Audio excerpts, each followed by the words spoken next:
Audio Jungle. Julep, julep, julep. Audio Jungle.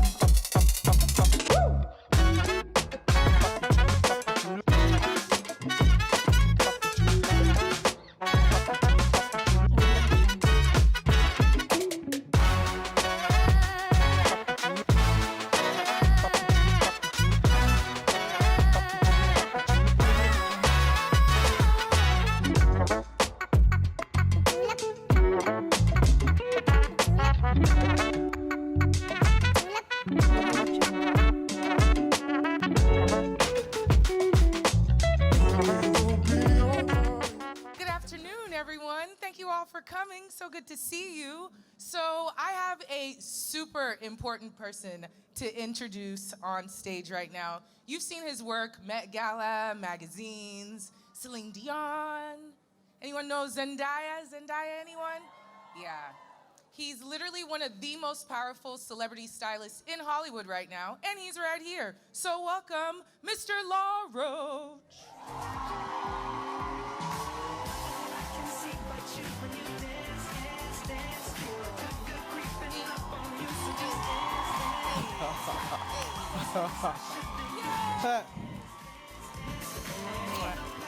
Thank you. All right. What's up, Legos? How y'all doing? Good. All right, ladies and gentlemen. So, like I said, comfortable. he is quite a big deal. I know he's gonna try and act really humble, but we got a couple of questions for him this evening.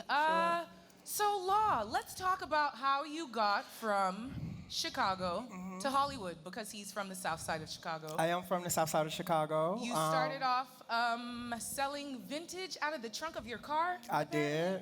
Yeah? Yeah. Okay, for other people, it's secondhand clothing, though, but the nice stuff. So, and now you style some of the most powerful pop culture names out there. So, what's the journey been like? It's been a quick journey. My agent and I, Kent, who's in the audience, we were just talking about that. I've only technically been doing this job full time for 6 years now. Yeah, so, I'm from the south side of Chicago, so we breed hustlers. You know what I mean? It's just like, my mother told me when I was a young boy, if you don't work, you don't eat. And when that's the philosophy that you grow up with, it's all about work hard, work hard, work hard, work hard, figure it out. And so I just took that and started the vintage, and then took that to Hollywood, and everything that our parents teach us, you be kind to people, you work hard, you treat others the way you want to be treated, and you make sacrifices, and if you live by those words and those morals, success is relatively easy. Yeah. Yeah, very well said. Thank So you. speaking of being a natural born hustler, I Yeah. think a lot of us in the audience understand this. That's like the Nigerian way. It's the black people way. It is the black people way. Okay, so what's some of the work that you've done? Some of the work that you've been most proud of over the last 6 years of your career? I think, well, one of the biggest things that I think will become a huge part of my legacy is my work with Celine Dion. Can we give him a round of applause for that? Yeah. And just in case you guys might not remember, okay, so we know Celine Dion has been famous since before some of you were even born in this audience. But then recently, she had this style emergence. I mean, we saw her on the catwalks in Paris, in London. She was giving them things, something here, something there, something, and she was getting in the fashion magazines, and people were really like, oh my goodness, she has taken an interest in her style, and he is the one that is responsible for all of that. Yeah. Thank you. No, it was incredible because we all, like you said, we all grew up with her music, and she's always been an icon. But when I met Celine, I just saw something in her that I think the world just hadn't had a chance to see. Oh, yeah? Yeah, it just kind of became my personal goal to show everybody in the world how cool she was. Because when our first meeting, I'm just like, whoa, shit, like, this Celine, but Celine is like not the Celine I thought she was. So I just, Okay.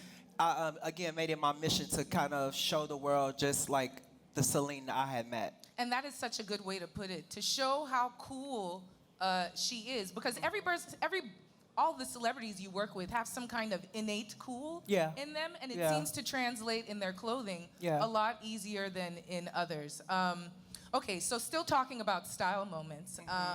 Did you guys catch any of the Met Gala situations? You guys know about the Met Gala, right? All right. So do you remember Zendaya Coleman came out as Cinderella? Guess who her fairy godfather was? Guess who put that entire thing together? Thank you. So that involved a little bit of technology. Yeah. That dress had lights in it. Yeah, Did you have that to have a dress- little generator to run around with it? Yeah, the dress was all mechanics, really. Okay. It was done by a company in London, and it took a couple months to just figure everything out. And what was really interesting about it, it had to be shipped from London to New York on like a freight, because the way it was built on the inside, it really looked like a suicide bomb vest. So it was like you can't bring it on the plane, and so we were all worried and praying that it actually would make it, because yeah, it was just full mechanics. So we had two guys with remote controls in the audience at the carpet that controlled the dress, because it changed color and then it grew and expanded in size. Yeah, It looked was like incredible. a whole production. Yeah, the Tommy Hilfiger team were amazing at bringing our vision to life and putting the right people in the right positions and building a team to make that happen. And you work with Tommy Hilfiger as well. Can you tell us the work that you recently did with Tommy Hilfiger? Sure. So the Tommy times Zendaya collection. I'm blessed to be Zendaya's creative director. So anything within the realm of fashion, I'm a part of. So I was able to be the creative director for that whole entire collaboration, which lasted 2 seasons or a full year. Nice. Yeah. All right. So, ladies and gentlemen, everyone knows what a stylist is, right? There's lots of stylists. I'm sure there are quite a couple stylists in the audience. And we're familiar with them dressing your celebs on the red carpets, etc. But there's a little more that goes into making someone look great. Yeah. And then you call that person an image architect. You can't just call yourself that. You have to earn it. So you are... Well, you can't call yourself that because I own the trademark. Well, see, So- there we go. There we go. I'm the only image architect in the world, baby. Okay, there we go. So what exactly is an image architect, and what goes into architecting someone's image? Okay, so when I first, moved to Hollywood, there was that word stylist was very overused. It was very oversaturated, and I just started to like self-reflect and like what makes me different. And I just thought that the way that I really kind of researched and took my clients and almost built a blueprint for who they wanted to be or who I thought they should be within fashion. So when I started to kind of like dig deeper, and it might just be some narcissistic shit, honestly, but what I was doing was more like an architect than an actual stylist. So, do your research, which is like surveying the land, and then you build this blueprint, which is this overarching idea. What do you have? And then you kind of, then what they do is they hire out, you get the contractor and, so that's like, for me, that's hair and makeup, and I'm just in charge of this whole look the way an architect is in charge of a structure. Yeah. So the similarities was so similar, so I'm like, okay, well, I'm an image architect, and and that's going to be the way I differentiate myself from all the other stylists, which I really think that what I do is a bit different because I never try to change anyone. Okay. I always just try to help my clients be the best them and the most elevated version of who they are, and I think out their cool. Yeah, and I think I also do Ariana Grande. Ooh, And yes. and I've been with Ariana Grande for 4 years, and to me, Ariana Grande has become the most recognizable pop star in the world. She has a definitive look that is so Ariana. Like, literally, if she was standing behind this right now and you saw her, you like, oh, that's Ariana Grande, and And you know that's not by accident. You know she's the one of the only girls that has that, and it's my job to reinvent that silhouette over and over again and make it feel new. Yeah. So you know Well that's a little bit more than just being a stylist. Yeah, so in doing my research about you, there was an interview where you talked about how you strategically tried to make Zendaya look. Well, you would put her in strategic positions so that she would be picked up by the magazines and the blogs and stuff. Yeah. And when she was a Disney star, I mean, when Zendaya was a Disney star, 14 years old, no one knew her. No one's really checking for her, right? So what you would do was put her in the same outfit as a big celeb.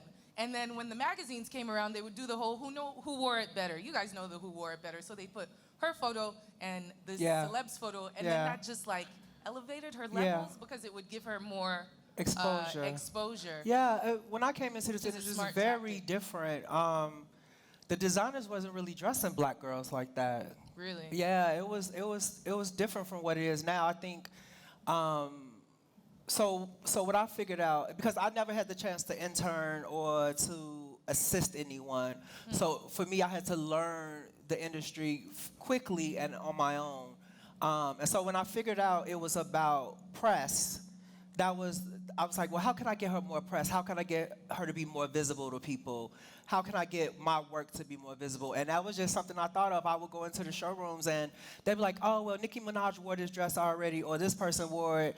And I was like, I still want it. And they couldn't believe that. But that was my little trick. It's so smart because people would be like, I don't want to wear something somebody else wore. Yeah. But it's such a smart little And she was tactic. such a pretty, like she's such a beautiful, adorable. beautiful girl that I knew that she would wear it better than anybody else, 95% of the time. So yeah, just something I thought of, just again, hustling.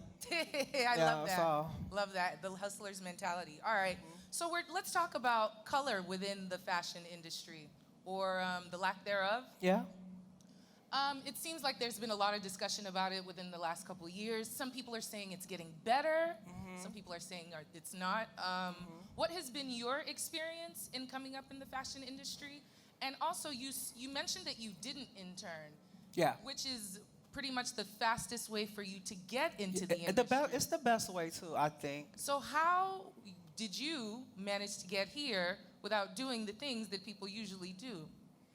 South side of Chicago. If you don't work, you don't eat. All right. Yeah, I think that's what helped me too, because I didn't have this structure, or I didn't have this thing say, well, you have to do it this way, you have to do it that way. So I just created my own path, and then I had Zendaya, who we kind of like shook hands and said that, I'll work hard for you, and you'll work hard for me. So I think creating my own path and my own lane to get where I am was kind of like the way I did it, but. America is, the fashion industry in America and Europe is tough.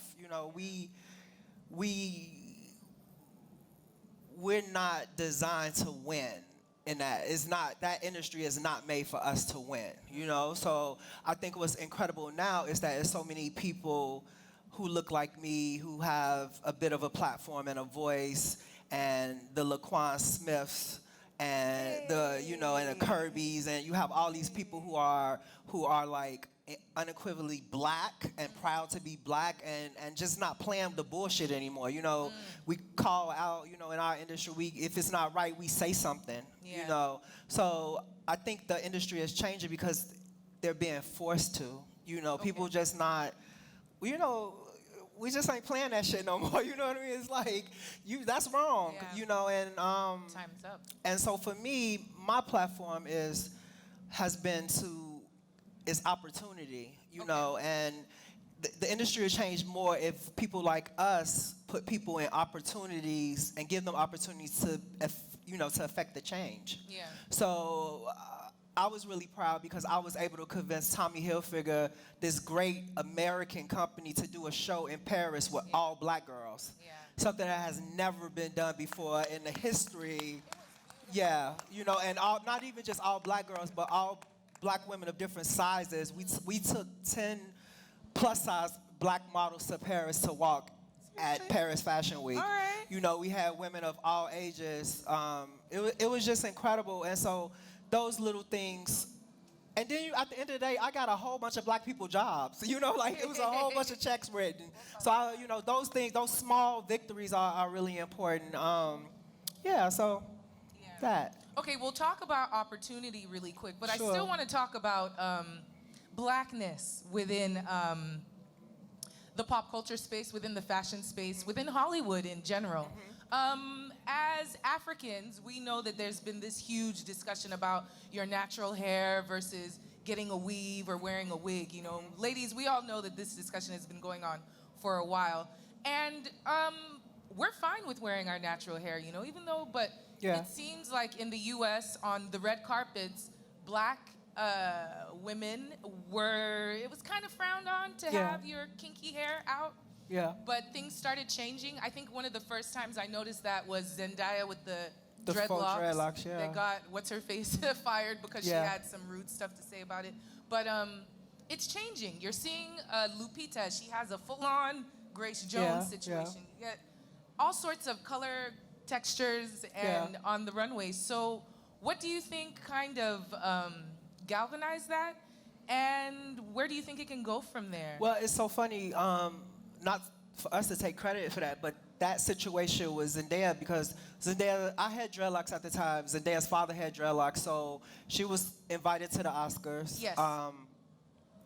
And as a way to just pay homage to the men, the black men that were around her, we decided that she would wear dreadlocks, you know, not thinking, knowing that it would be taboo for people and not giving a fuck really, but not thinking that it would turn into what it turned into. Because it was the Oscars. It's Yeah, really so it was like dreadlocks.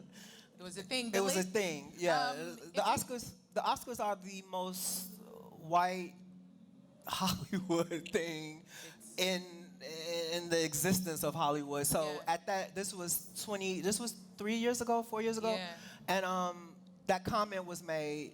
But what the beautiful part about and what happened is that it started the conversation of what was appropriate for a black woman's hair, Yeah. where and when, and it sparked the conversation not just in Hollywood but in corporate America as well. Yeah. And we are really proud. We are really, really proud of that because after that, you saw things start to change. Yeah, Yeah. definitely. And we are also very thankful for that. Thank You know, you. it just makes it easier for everyone to just be themselves Yeah. wherever. Yeah, because a lot of places it was in the dress code To not wear that dreadlocks? women were not, that you couldn't have dreadlocks Wow. or you couldn't wear your hair braided. Wow. In a lot of businesses and a lot of schools. Schools, yeah, we hear about kids getting kicked out of school. Yeah, so for such. that sparked such a huge debate and conversation all over the country, and it was incredible to be a part of that. Yeah, well Yeah, done. thank you. Okay, let's bring it back to Nigeria, though. Yes. Okay, so we all know that Africa is the new sexy. I don't know how else to put it. The eyes of the world are on us in terms of our art, our fashion, our swag, so to speak. And it hasn't been like that for at all, you know? Yeah. It seems the world concentrated more on the negative, but now they're looking at the creative side. So we have their eye. Yeah. You have my eye too. And there are quite a few individuals who've been doing quite well within the Nigerian fashion and music art space. Do you have any advice for them now that the world is focusing on them? Yeah. How to, A, maximize the opportunity so that Africa becomes just as mainstream and comfortable as Spain and Italy, you know, those kinds of things. Yeah. Do you have any advice for them when the world does catch their eye? And are there things they should be looking out for in order for them to get noticed? Yeah. Well, I think the most important thing is be authentic. Authentic. Be authentic. Don't do things to try to impress other people and other cultures because we all are looking at Nigeria because we want a piece of Nigeria. So don't change to kind of think, well, I think I should do this so that people in New York will like it. No, stay true to yourself. And I think in any industry, especially in entertainment and fashion, the more authentic you are, the better you'll do. Yeah, and I think everybody knows this, but social media is so important. Yeah, to be present on social media and to make connections on social media is really important. It's because it's such a global platform. Yeah. But yeah, just be true to yourself. Be true to Yeah. you. Do what you do, Yeah. basically. Sounds great. Thank you. All right, so I'm going to open up the floor for questions in just a little bit, but let's just talk some more style moments. Are we missing Yeah. any of the major style moments? Well, I don't that we can think, know. or do you not? Is it only women use style? No, as well? I do men as well. Okay. Yeah, I do. Sorry, image architect. We're using No, the wrong it's fine. You can use it. It's here. you know, it's fine. No, don't worry about that. So my clients, well, I feel like I've dressed everybody in the world, but I'm known more for Zendaya, Celine Dion, Ariana Grande, Demi Lovato, Anne Hathaway, Mary J. Blige, Mariah Ooh, Carey. Mary, yes. I dressed Tom Mariah. Holland, who's Spider-Man. Oh, okay. Tiffany Haddish? Tiffany Haddish, Yeah, yes. love Tiffany It's a Haddish. lot. Like, it's a lot. So you're busy I'm all a the busy time. boy, yes. Okay, so I see you dressed down. Is this you all the time? Because Well- people have this mentality about Hollywood stylists, like, oh, he must be dripping in like Cartier and you know. Oh, I am. No, I'm just kidding. Excuse me. It's true. Sorry. Yeah. But like, no, I'm talking Yeah. about like, people think it's super glamorous. Like Yeah. all you're doing is shopping all day Yeah. and fanning yourself and hanging out with No. celebrities. Does it get grueling? So let me say this. What people don't understand is the most glamorous, non-glamorous job in the world. I am in the service industry. I provide a service no different from their housekeeper or their nanny or the chef. You know, it's a service job. You know, and I think for me, what's kept me humble is that I understand that. Like, if I get a call right now, if my agent says such and such wants you to be in such and such tomorrow, I'm leaving. Although I want to stay around and enjoy Nigeria, enjoy Lagos, enjoy the summit. If I get that call, I have to go. You know, and that's just the down part of my job. I really do not have a life of my own. There aren't like busy seasons for you, or are you just busy around the clock? Well, I'm busy. Thank God, I'm busy all the time. Booked Booked and busy. busy. Yeah, Nice. absolutely. All right. So I think I've asked you. Well, is there anything else you want to share with the class? No, I want to talk. I want to All talk. I right. want questions. All I right, want to we're gonna talk. Open up the floor for some questions really quickly. Do I get to choose? I get to choose? Okay. Hello. You're choosing. Hi. 2 questions. All please. right. Speak up a little louder, please, Okay. love. You've styled a whole lot of people that we do see on TV, and you put a whole lot of detail into your work. Yeah. So my question is, would you regard yourself as a perfectionist, and do you think that that is required to get to where you are at the moment? That's the first question. And second is, I'd like you to talk more about what you do when you're not styling. Like, what are your hobbies? What's your go-to activity? I don't have any hobbies. I got a sad life, You work y'all. out? What? You don't train? I shop. No. Netflix and chill? No. What? Because the perfectionist part of it is a thing because I'm a pleaser. You know, I want. Okay, so my job is to have my clients feeling at that moment the most beautiful they've ever felt in their life, right? So that is the most important thing. So my personal life takes a back seat to that. And I'm trying to figure out how to, everybody say, you need balance. I'm like, I'm trying to be rich. I don't need no balance. I'm trying to get to that money, you know, so. You need balance. You need balance. So the balance is something I'm praying and I'm working on. But yeah, so I really, and my agent could, if he had a mic, he could talk to this. Like, I never sleep. I'm working, and because I work in a global business, you know, so if I'm doing someone in London, I have to be up. Or if I'm trying to get samples from Paris, then I need to be up when Paris is working. So it's like, it's almost a 24-hour, 7-day-a-week job. Yeah. If you're gonna do it at the level that I'm at, the level that I prayed and worked my ass off to get to, then it is like you do the work. All right, next question. Hi. Hi. Hi. I just want to say I love you. Thank you.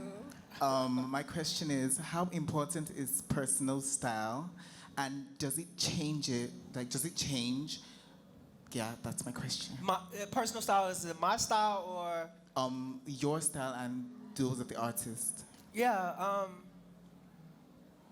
Or do you just say, man, you dress really terribly. Anything you pick is not what we're gonna go with this No. evening." Yeah. Yeah. Again, no, I wouldn't Some of never your do that. clients. No. I think, first of all, I think that it's a woman's prerogative to wear whatever she wants to wear, Yeah. right? I don't think that, again, my job is just to help them be the most elevated version of themselves. Yeah. So, I would never do that. And I think personal style is super important. I think you should have some vision of yourself even before you hire someone like me. All right, thank you. Next question. Moving along. You're gonna have to get some of the guys over here. They're gonna start getting mad. All right, there we go.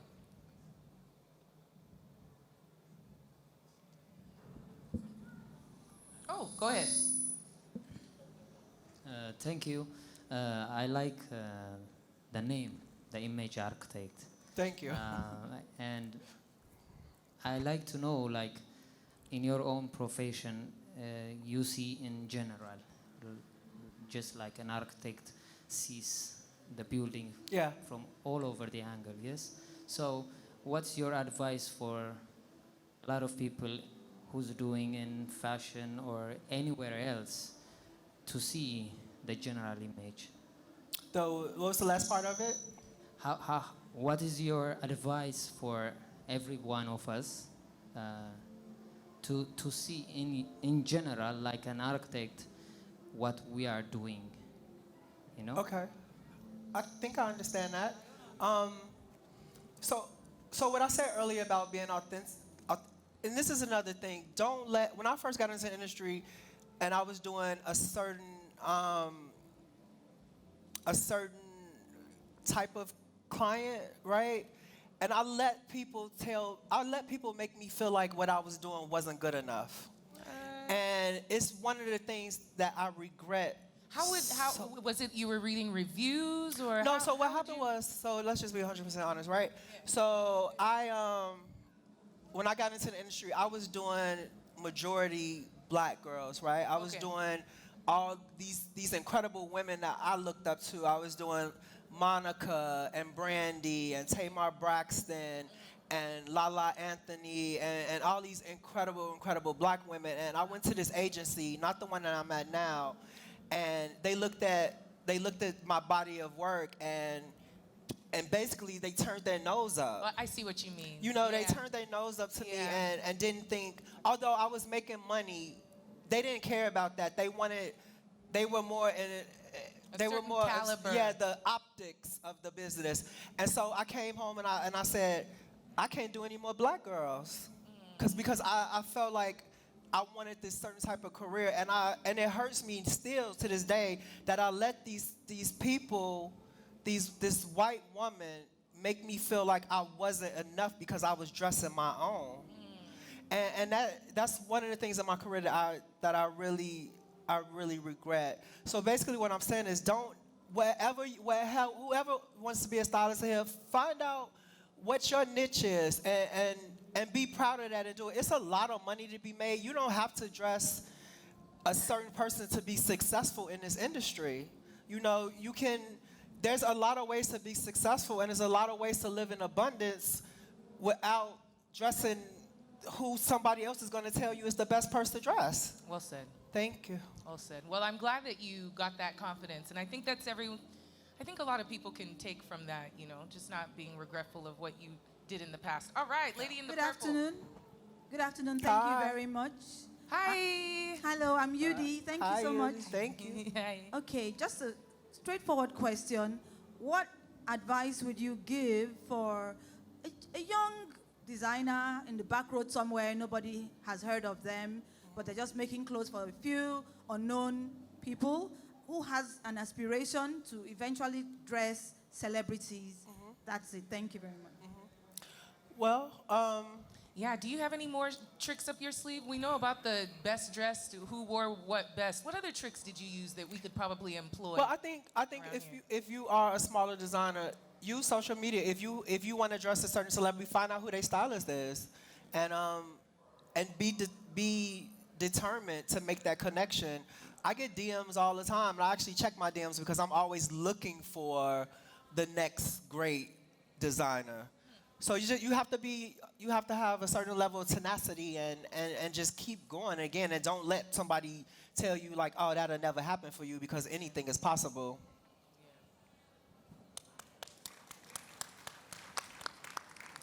All right, Miss Lady in the Purple. Hi, Lurch.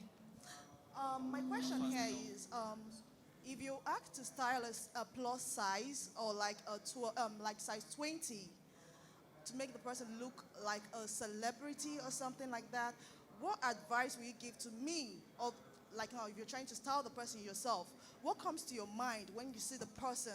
Like, you say, oh, I want to make this person to look like a celebrity and not like a tad. Like, what advice will you give to me if you're trying to dress someone like that? I don't know if I understood the question. Girl, me either. You're gonna have to speak louder and give us your outside voice, first of all, and then rephrase it if you can. Oh, my question here is, if you were asked to style is plus, like a plus size, Yeah. like size 20, Yeah. and you want the person to be like a celebrity, not looking like a tad, what comes to your mind when you see the person? Do you? Yeah, I understand what you're saying, but I'm black. I'm from Southside Chicago. I grew up with that body. You know, that's what I'm used to. You know, that was my mom, that's my sister, that's my grandmother. So that's never been a challenge to me. And I always thought there was such a disconnect that fashion designers didn't make clothes for that size women, when that's what we grew up with, you know.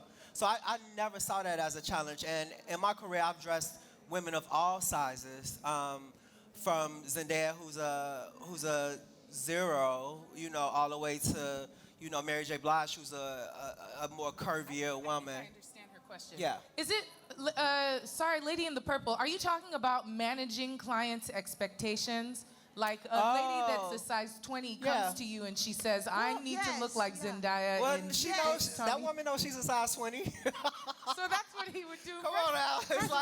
It's like going to get some shoes and you're a 10 and you trying to stuff it to an 8. No, That's not gonna Cinderella. work. That's not gonna be pretty for anybody. So, you know, just but you have to do it in a respectful way. You have to do it in a way that still gives her the confidence that she's gonna be beautiful at the size that she is. There we go. Yeah? Thank you very much. All right. Another question. Yes. Hi.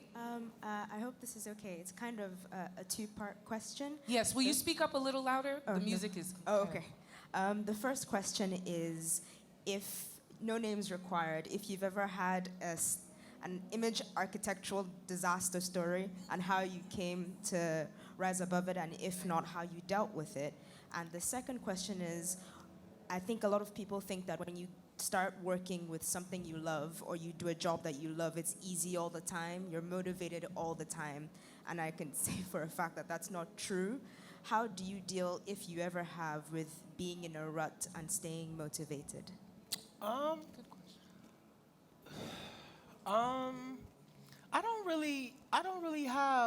really happy and blessed to be where I am in my career. So I wake up every morning with an attitude of gratitude, first of all. Good. Happy and grateful to be where I am. Because again, this industry, when I got in this industry, it wasn't made for me. So I'm always happy and grateful. I've never really had a disaster though. Really? Knock on wood. I've never had a disaster, and I've had some tough clients. Okay. Some tough clients, but again, I always revert back to the ideology that I'm in the service industry, and I have to keep working until they're satisfied. And Yeah. so I really never had any problems like that. Thank Okay. God. Yeah. Thank goodness. All right. Next question. Other than that, I'm perfect. Everything I do is perfect. Hello. Love it. Love it. All right. Hi. Hello, thank you. Good afternoon. My Good name is afternoon. Dumebi, and my question is this: do you think that the gender boundary in fashion to be taken off, in the sense that at celebrity events, we see guys wearing just tuxedos and the ladies wearing lots of very fabulous dresses, but looking at people like Billy Porter and some other style icons who are actually like changing the narrative, do you think that at some point in time it's okay? Like, for example, I'm wearing a scarf, which is considered to be something a woman should wear all the time, but do you think it is okay for a guy to sometimes step out of his comfort zone and enter into the female fashion zone, and for a female to step out of a comfort zone and enter into the male fashion zone? So I think that's just my question. It's too monochrome to say that, no, you're supposed to be on this and you're supposed to be on this. I'd like to hear your opinion on if it's okay for there to be a mix-up of both sexes. Thank you very much. Well, I think that people should be able to wear whatever they want to wear. Just period. And I'm really happy to see that you said that you're stepping out and wearing something that you want to wear. I think that whole idea of gender, you should only wear dresses, I think it's so antiquated and old and tired. I for me, my own personal style, I go back and forth. Sometimes I wear skirts and usually I'm always in a shoe with a tall heel, and what would you want to wear? Like there are no rules. There are no rules. And self-expression, and if you feel your best self and you're a man and you feel your best self in a dress, wear a dress. Yeah. Right? Yeah. I mean, shoot. I actually had to come looking quite feminine today, but I get it. Everyone just wear whatever makes you comfortable. Yeah, whatever within makes you reason. happy. We are in Nigeria. Yeah. After all, and don't say how I said. I don't want to hear that. Next question. Hello. Hi. Hi. So my question is this to him. I would like to think you as a creative person. So when you're styling someone and maybe you hit that creative block, what do you do to inspire yourself, when you hit that creative block? Well, if I have somebody that's giving me a creative block, then I shouldn't really be with them. No, but I have a really strong team, and we work really hard to kind of make sure that everything is good with our clients. But some of the pitfalls that we have is maybe there's a dress that I really want for one of my clients, and unfortunately another celebrity has it, and I probably felt like that was the best dress, and then it's hard for me to kind of like switch my train of thought because I feel like that was the dress. So creatively, I think because now with social media as well, there's so many clothes, there's so much fashion all around the world. So it's like the opportunity to do it on a global level and to pull in so many options is keeps us creatively flowing, I guess. Yeah. On your toes. Yeah. All right. A couple more questions. Hi. Hey. Oh my goodness. Hi, Lamide. Hi.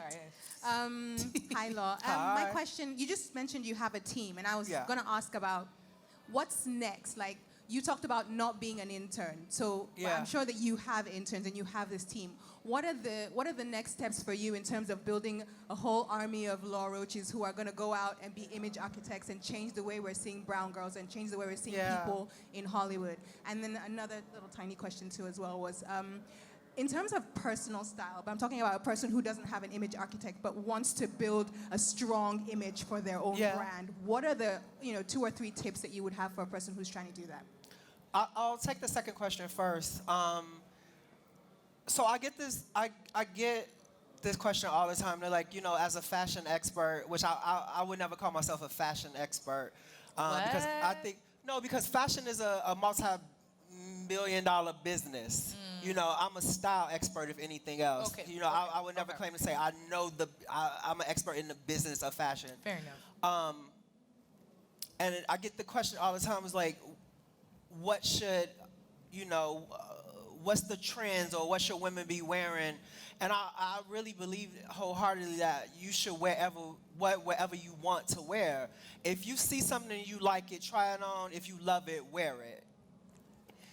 This is corny, but confidence is probably the most attractive thing on any person. Definitely not corny, definitely the truth. And when Bible you truth. put on something you love, no matter what it is, and you feel confident in it, that's gonna radiate.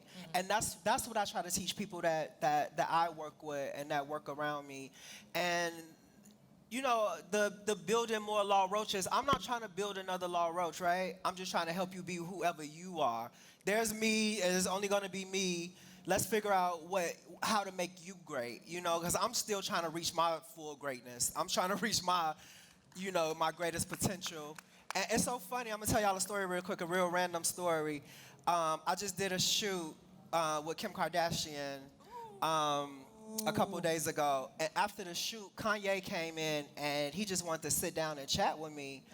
And he asked me a question. He said, what do you want to be in 5 years? And I just said, I want to be as close to being the greatest me as possible. And that was my answer to him. And he said that was the best answer anybody has ever gave him to that question. And I want everybody else around me to think the same way. Because that's really all you can be. That's all you can be. That's all you can Yeah. be. All right. About 4 more questions. Where's the microphone? Hey, hi. Hi. Yeah, so you've spoken a lot about having a lot of options in the industry, like designer options. So do you ever have any issues with your clients when they say, okay, I want to wear this particular designer, and you know when they go on the red carpet, they're gonna ask them, oh, what are you wearing? Like, you know, do you have any challenges? And who are your top designers like you always use for your clients? Thank you. I didn't really hear it. Okay, your top designers, and then do you have any challenges when you want to dress your clients and they say they want to have, they want to wear a particular designer, you know, because even though there are a lot of options, you have upcoming designers, you know, your clients have like, you know, particular designers they might like to wear. Yeah. So do you ever have that kind of challenge? And then who are your top designers? Like who are the top designers you mostly use for your clients? Yeah. Well, the thing about it is what people don't understand is that sometimes designers have a list of girls that they want to dress. And I had to learn, I used to get offended by it. I'm like, what do you mean you don't want to dress her? But they have a... So they decline dressing. Yeah, all the time because it's, people. you know, they have a brand. And Yeah, if they you don't wanna think the girl protect fits their it. brand, which you have to honor, you have to respect that. No, definitely, you know? definitely. So I used to get offended by that, but now I understand it. You know, I've grown up a little bit, so I understand it more. And that's fine. If one of my girls isn't on your list or you don't think she fits your brand or you're just not interested in her, then it is what it is. Again, I said it's a lot of clothes in the world. So we just move on to someone else. I don't really have like favorite designers because this job is so emotional to me. So it's like I want to use things that give me goosebumps, no matter what that is. If it makes me feel a certain type of way, if it makes me emotional, then that's what I go for. Instead of playing the game of being, you know, tied too closely to somebody else's movement. Hi. Hi. Hi. Hi. Wait, it's 2. Oh, 2 times. Pause on the left. Okay. I want to ask, what inspires you and what motivates you to work towards your work? You know, at first, when I got in the industry, is that me? I was really motivated by, I just wanted to be successful and I wanted to make a lot of money, to be honest. But now I'm more motivated when I meet people, black people, who say they are inspired by what I've done or they feel like they can do it because they saw me do it. And that has, when that started to happen for me, when I started to be stopped and people say that, my motivation kind of shifted, you know? So now I feel like I've done everything I've ever wanted to do in my career. I've worked with, again, you know, the biggest people in music and acting. And so now I feel like my career has become the career of the people. You know what I mean? I just want to keep opening doors and breaking down boundaries so everybody who's coming behind me get to experience the things I experience and also get to live in abundance. I think that's one of my things. I think as black people, sometimes we're shy, and I don't know if it's like that in Nigeria, shy about wanting things. women. You know what I mean? So were it's like it's that. like it's nothing wrong with wanting to live in abundance. There's nothing wrong with wanting to make sure your family is well taken care of. There's nothing wrong with wanting nice jewelry and car, whatever it is. And I think I want to change the narrative to say it's okay to want shit. You know what I mean? Like, it's all right. It's okay to have it if you work hard for it. So, yeah, my motivation has really shifted to be an example of what's possible. Well said. Yeah, thank All you. right.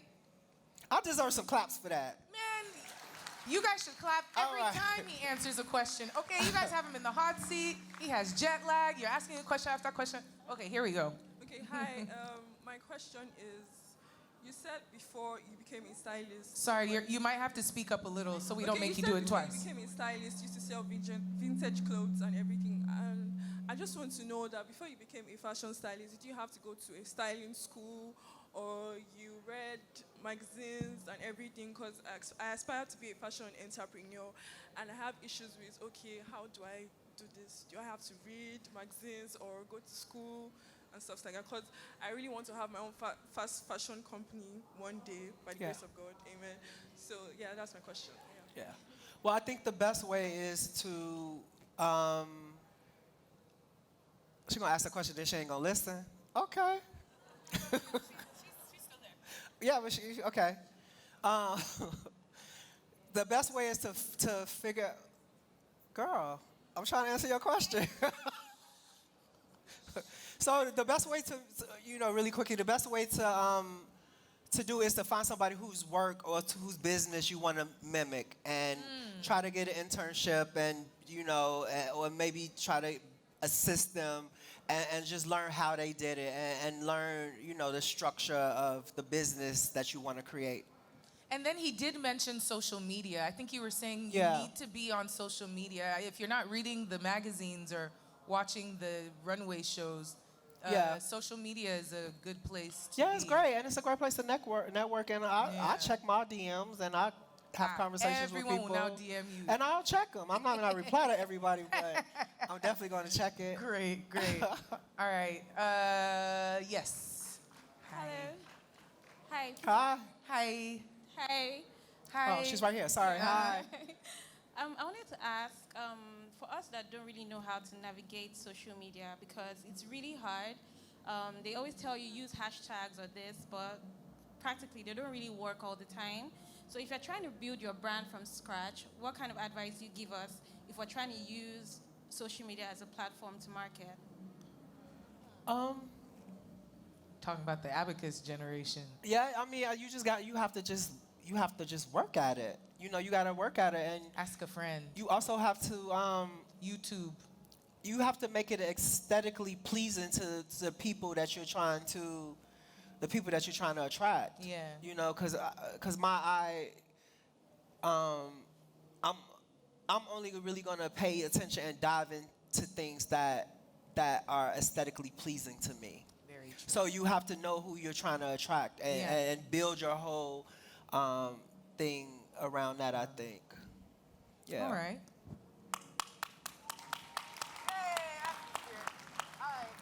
Don't worry, we have a good 10 to 15 minutes, so we'll get most of your questions in. Hi, Miss Lady. Hi. Hi.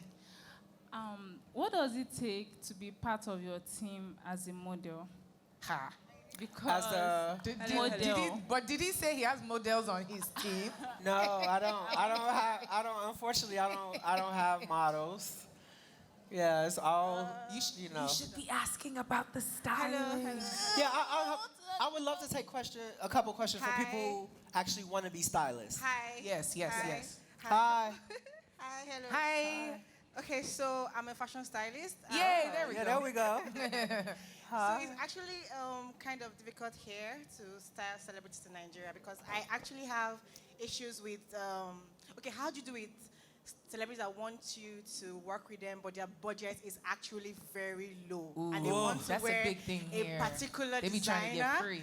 And then how do you deal with celebrities who say, I can't wear this particular outfit because this other person has worn it and all that? And also, how do you deal with celebrities who love to buy their stuff and they still want you to style them? Okay. So that's pretty much it. So the most important part of that question is knowing your worth, right? If I always looked at it like this, like I am a luxury good, I am a Mercedes Benz, or so you have to know your worth.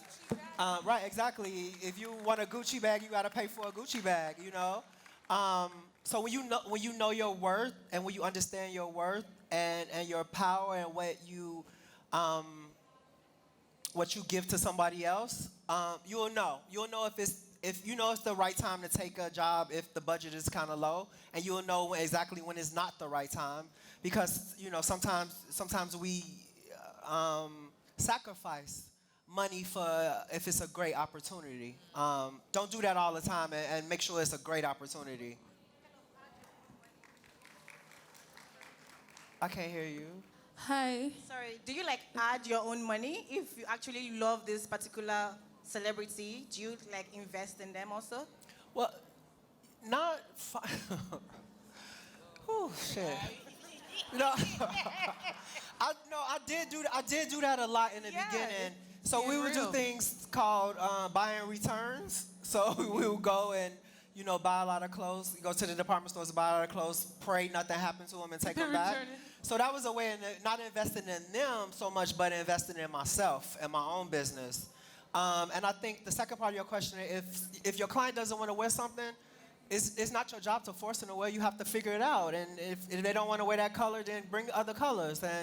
But the most important, I think, takeaway from that is knowing your worth and having people. See, the thing about it is that people are going to treat you the way you let them treat you. Ooh. You know what I mean? So if you come into the situation with a certain confidence and know that you bring in value to them, then they'll value you and they'll pay you what you deserve. Yeah. Okay. All right, hi. next question. Hi. My question is, as someone who is an image architect, what do you do when you want to design something for someone and then you're just stuck up somewhere, you don't know what to do? You're just confused, there's no idea flowing, you're just stuck with your pen and your paper and you're just staring to the sky with nothing in your head. What do you do at that point? Thank you. I don't really have those moments. Yeah, I think he said the last time that he doesn't really get stuck like that, but I would suggest praying. I would just dive into social, I literally fall down rabbit holes on social media. You go to one page and you click on find a designer, and then you go and you just kind of Instagram is such a powerful tool. Yeah, it's like a magazine. You can a radio, find anything. Videos. You can be connected to anybody so easily now. So go on social media. Try and research on the gram next time you have a mental block. Yeah? Yeah. Next question. Hi, I wanted to know how old you were when you started, when you got interested in fashion. Speak up, please, love. How old were you when you started being a stylist? Young. What got you I'm interested? still young. He's a baby. I was very young then, but Football now I'm just age young. is 25. Then what got you interested in fashion? Well, so from Chicago, I don't know if you guys know anything about Chicago, but we have a legacy of being people that's just into fashion and dressing and clothes. And for me, it started at church. In the African American community, church was our introduction to style and culture and music. So it started for me really, really young. Then for me, I'm 15. I'm interested in fashion. I want to be a fashion designer. But then to an extent, people tend to neglect younger designers or young people who are interested in doing something. In Nigeria specifically, when you tell someone you want to be a fashion designer, most people will be choose a reasonable career when you're young. Yeah. In my school, they always say this thing, which is very irritating. And I don't know what I'm supposed to study because I will soon go to university. When I go to university, I want to study fashion design. But most people keep saying I should choose an actual career So in case the fashion thing doesn't work out, I'll have something to fall back to. Let me take this. Wait, let me take it. So you tell them that it is an actual career. Period. Like, period. It is an actual career, and you can do really well at it. And don't let, see, that happened to me too, because my grandmother's like, oh, you got to get a good job with benefits and insurance, and I went all the way and got a master's degree and spent hundreds of $1,000s on a degree I have never used before. What degree was that? What did you get? I have an MBA. Oh, my goodness. Yeah, so I guess you could say that it helps me. It does, be it busy. does. It didn't help me do shit. It helped me understand. What it helped me understand is to understand the language of business, but it didn't teach me how to run my business. I so see. yeah, just don't let people discourage you. Sorry, love. I don't mean to, but we literally have 2 more minutes. But afterwards, I'm sure he wouldn't mind having a discussion with you one-on-one. We're not ignoring the youth. Ignore everyone and just keep doing what you do. They've been telling us this thing since 1960-something. All of us are still here. None of us were allowed to study what we wanted to, but we're still making it, and it'll happen for you, so don't be discouraged. Hello, hi. All right, where's Hi. that? Hi. Okay, so it looks like you have everything figured out. Oh. But yeah, I can say that. But how do you handle critics? Like you have worked for months on an attire, and on the runway you just have some critics coming up and messing up your work. Now, people are different. You might take it.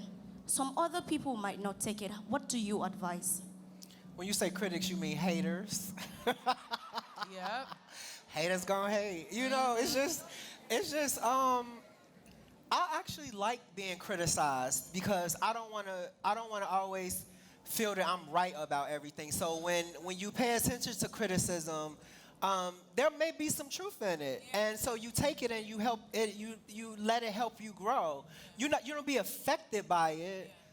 You don't let it tear you down, but you should listen to it. You know, because like for me, I always talk to my team, and they have to be really honest if they didn't like something. And I'm like, tell me why you didn't like it. Show me what you think could be better. You know, because you always want to grow and learn, and again, just be a better you, basically. Wow. And so, yeah, give a nice hearty round of applause, because that's the last question. I'm sorry, girl. I'm sorry. We're out of time. Thank you guys for having. I'm so excited to be here. Thank you. Oh.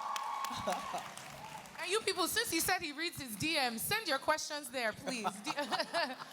Do you have any last words for? No, I can't wait to see more of Lagos, and I'm so happy and so excited to be here. I've been trying to get here for a long time, and I'm very grateful. We're very glad to have you. So One round of applause. Yes.